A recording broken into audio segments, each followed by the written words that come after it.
Falalar azumin ranar Arfa na ɗaya. Manzon Allah sallallahu alaihi wasallam ya ce, babu wani wuni a duniya da Allah subhanahu wa ta'ala yake ‘yanta mutane daga wuta kamar ranar Arfa.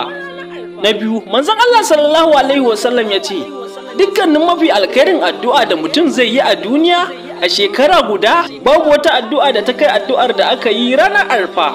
Na uku, manzon Allah sallallahu alaihi wasallam ya ce, mafi falalar addu'ar da aka yi a ranar Arfa. Na hudu, an tambayi manzon Allah sallallahu alaihi wasallam akan azumin ranar Arfa. Ya ce, azumin ranar Arfa guda ɗaya yana kankare zunuban shekarar da ta wuce da kuma shekarar da za ta zo. Na biyar, ranar Arfa rana ce ta cika addini, kuma rana ce da Allah subhanahu wa ta'ala ya cika ni'imarsa a gare mu. Na shida, Allah subhanahu wa ta'ala ya yi rantsuwa da wannan wuni na ranar Arfa.